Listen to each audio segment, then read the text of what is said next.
up, I'm gonna get some weed and I'm going to put some crack on top of it. Mr.OhRealay in the building. Yeah, we live now. And they got to hear what you said. And we this is an unadulterated conversation. And we're going to have parental discussion. What's that called? Parental what? It's Mr.OhRealay. The tap-in Convoz. Yep.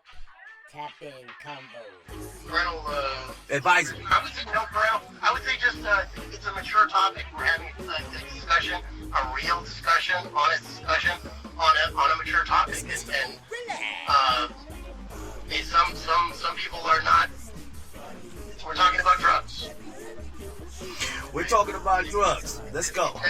If that's something that triggers anybody, say probably stop listening now, right? Right. But if you're curious, if anybody's curious about what we're talking about, like, yeah, we're gonna have a should be a good talk, right? Now I feel like I'm hosting. What's up? You're really pretty good. I was thinking like he's trying to take my job already. Let me intro to this now. We live already. We 1 minute in.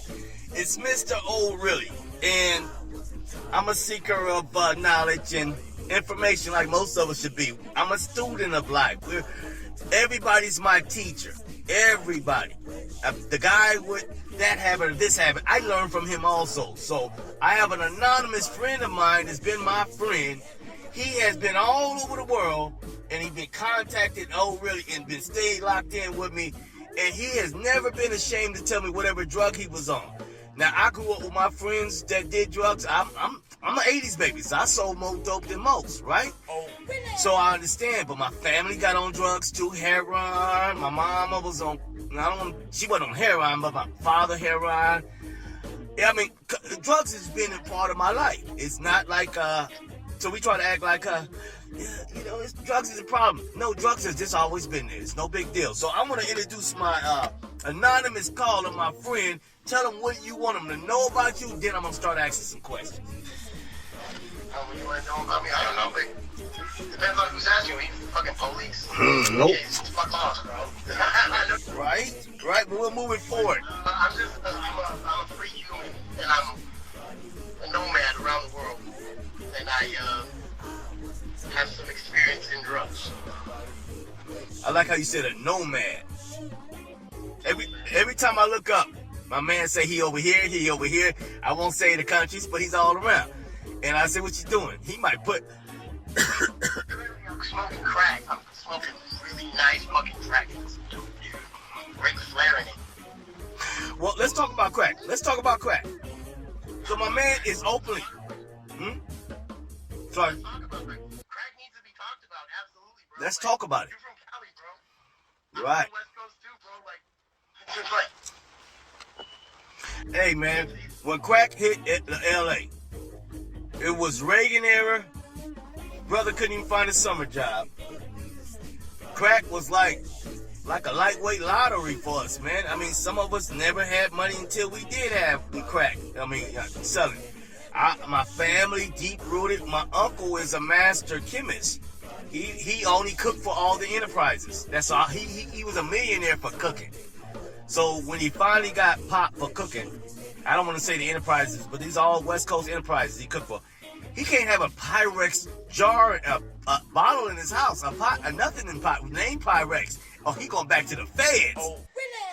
So crack, hey, you tell us what you think about crack. I'm 56, so you've been around long, and crack in LA ain't the crack that it is, that it was. I'm gonna say this.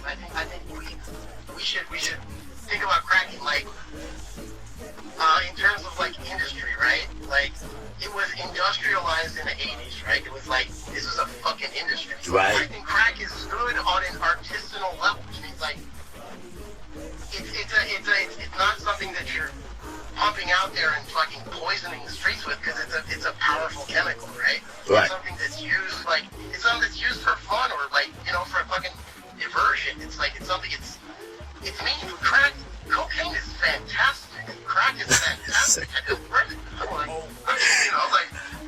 It's nice to fucking be talking to you, by the way. Like, this is. I appreciate when we had people that did cocaine, they were ashamed. but they enjoyed it while they was doing it. They just was ashamed that people knew it, right? Because if you didn't like it, they kept tasting and getting high and happy. But when they found out the non-people that didn't smoke it, they were ashamed. That's what I trip off of. Bro, you and I both remember the fucking 80s, man. And the creative output of like Hollywood and the music industry at the time was all coke fueled, man. I'm like coke fueled what do you say? Creativity it's a fucking genre, man. I'm like it's a fabulous, like fantastic, energetic. Well, let's stay there. Okay, let's back up if we can. Yep. Now, where you at? And I won't tell people what you showed me. He has the pure shit over there, where he just showed me. It ain't no, and it's powder too. He got the raw, whatever. But my point is that in these streets, I'm in a South American city. I got a half kid on my bed right now. Oh, as I digress. Now, the cocaine in LA, it ain't, by the time they get it, cook it up, and it ain't even nothing in there, right? I mean, bro, it's more fucking baby powder. It's in Florida too, bro. Florida. Somebody give me a rocket. Baby powder. Now, people don't see you.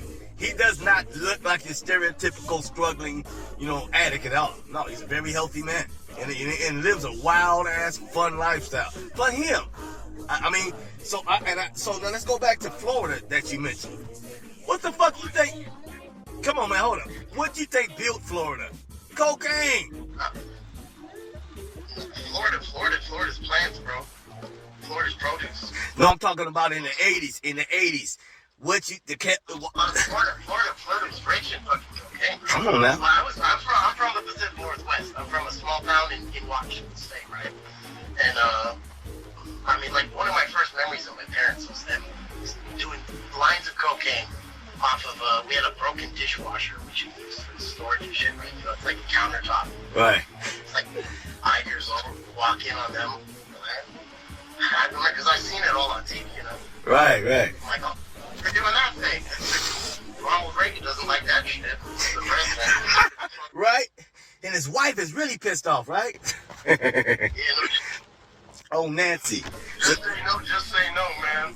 Okay. So when you seen that, what did you think? Like, wow, huh? They partying. Because, hey, poor people couldn't do it. I was like 5, 6 years old. And that's like, it's like I didn't really think about it too much, but it was there in my mind. So I was like, yeah, I know my parents have done that at least. There are photos of them all around smoking weed. They smoking weed all the time.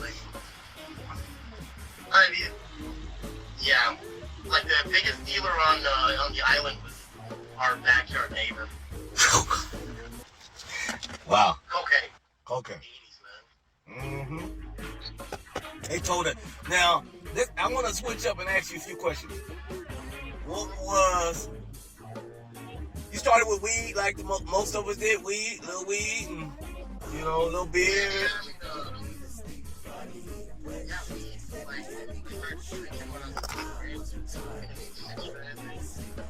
Yeah, shit like same shit, I swear to you. Same shit in inner cities. Oh, really? Yeah. My step-pops used to get, I can relate to that. I mean, it's like, wow, no, they wouldn't do it. Yeah, weed was like, well, if you're going to learn to smoke with me. Stuff like that. Might as well smoke with us. And you learn what's good smoke, what's trash, or what not. Now. I learned to shoot the shit with my dad. Be a dude shooting the shit by shooting the shit with my dad's eye. That's cool shit. It's a good lesson to that. Right? You know how to cut a job on these things. Cut a job on the Right. Have a chance. Right. That's pretty. I like cutting a job on the Sure. Hey man, you my brother, man. I like that. That's why we chopping it up now. But I was thinking about any good bonding experience. I don't care if it's with my son or my other sons. I got 2. And if it was over beer, man, and I don't care if they were, I don't care. And it ain't for the outside. It ain't for the outside world. It's for us. You know what I mean? You and your father. I mean, they're just adults that are going to be like grown pretty soon, so you may as well like they're going to be partying with us anyways, dude. Like, Right? You want them to learn how to party correctly too. You want them to know how. I don't want them to like want it so much that when my control over them is released, that they go out and fucking, you know, they know the best weed in town is getting from dad, you know. Right? I'm gonna ask you a question, Mr.OhRealay. In the country where I usually reside. By the way. Hey, I like your haircut. Say again? Like that. Yeah, I like your haircut. I see them lines and they tight. Hey, Thanks, bro. hey, I want to ask you a question, man.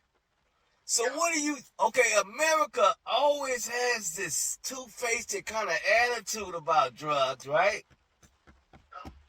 Acting like they've been fighting them forever, but for the highest level into the highest office, they love drugs. They love cocaine. They love cocaine. I mean, to the highest levels, to the White House.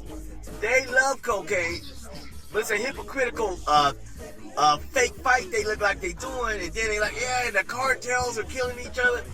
But it's all, here, the question is, why do you think America's so in love with drugs more than the rest of the world? America consumes more drugs than any country. So what do you think that is, and why?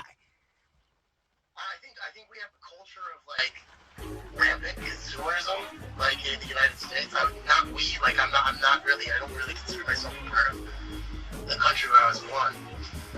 But yeah, I think it's like, you know, you think about like food. It's like we're encouraged to finish the fucking plate. You know, it's like moderation. I'm like, we don't need to be so. Get a bigger truck. You know, like ramping it up consumerism in the United States. It's yeah, that I do not like the U.S. That's one reason I live in the South. I live in countries that are not the U.S.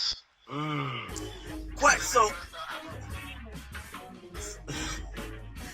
So let me think. I think if I'm interpreting you correctly, is that we supersize. We don't have a moderation. It don't matter what it would be, huh? Yeah. Well, and then there's also like just the mental deranged, like the stress and the depression and the anxiety that go along with the American lifestyle. Like people are looking for a house. People are looking for like, fuck, it's hell. I'm living in hell. Like I want something that changes my perspective so I don't feel like I'm living in hell. That's this fucking hell, bro. Like, it's horrible. Like, it's. I don't know. Like, do you like your life? You seem like you live a nice life. Well, because I have peace. But I guess because I had to disconnect from what capitalism is. It's you never doing enough, huh? You just never doing enough, huh? Yeah. And it's not easy to escape the bondage of like wage slavery. And it's unnecessary. It's like we engage in those activities. So many of us, more and more of us, for less and less of the pie. For what? For like a bunch of fucking rich assholes who just like it doesn't even fucking matter at a certain point. It's like a little percentage of their income goes up. It's like, you know, like it's enough to feed 10 families for fucking, you know, a year, 2 years, you know, like. Right. I work for corporate America. How creepy are you? You're like, yeah, dude, I like really wanted just that little like extra ticker on my fucking Rolex. Like, yeah, I don't really give a shit. Like, people are starving. Yeah. In front of them, not even around the world, in the same city, in the same neighborhood, struggling. No shit, man. U.S. We're finding out more and more the dirtiness of like how like the community's just been fucking violated and abused. I mean, it's like water, dude. Like Mississippi, like Flint, dude. Like we're the fuck out of here. Like, and you think you're safe in fucking Cali or Washington? There's all kinds of little fucking time bombs. Yeah, sometimes we say, wow, look at them.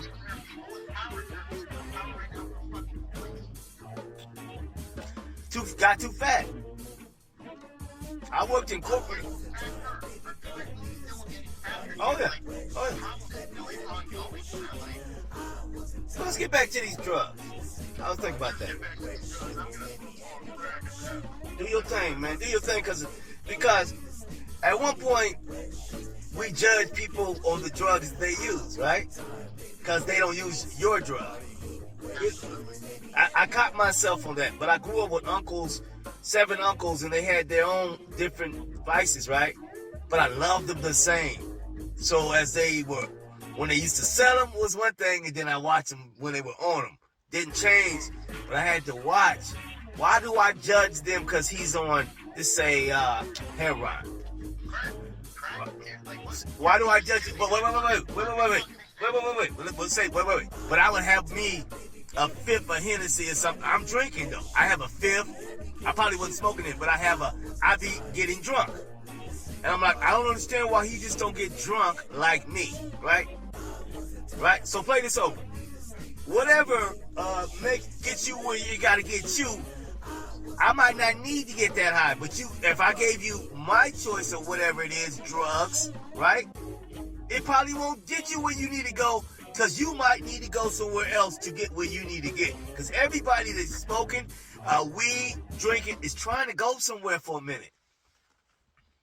So other times people don't need drugs. I mean, it's like, I don't want to get drunk right now. I prefer to be sober. Right. I love the healthy, vibrancy of sobriety too. I mean, you gotta pipe in your head talking about sobriety. But let me say this. I thought about this today, Anonymous. I said, we can judge somebody that does, let's say, he smokes too much weed. Let's just say that, right? Then, oh yeah, but we don't say nothing about that legal. All of it's legal now. But that guy that drinks to cirrhosis liver, Snoop Dogg don't look like he gonna die from that. And he ain't overdosed over weed yet. Does he look like he overdosed yet on weed? Does he look like he overdosed? No. But we judge him. Now let's go back to, if anybody was known from the 80s that could drink as much as Snoop smoke, would he be, how would you think, I don't even think he'd be alive.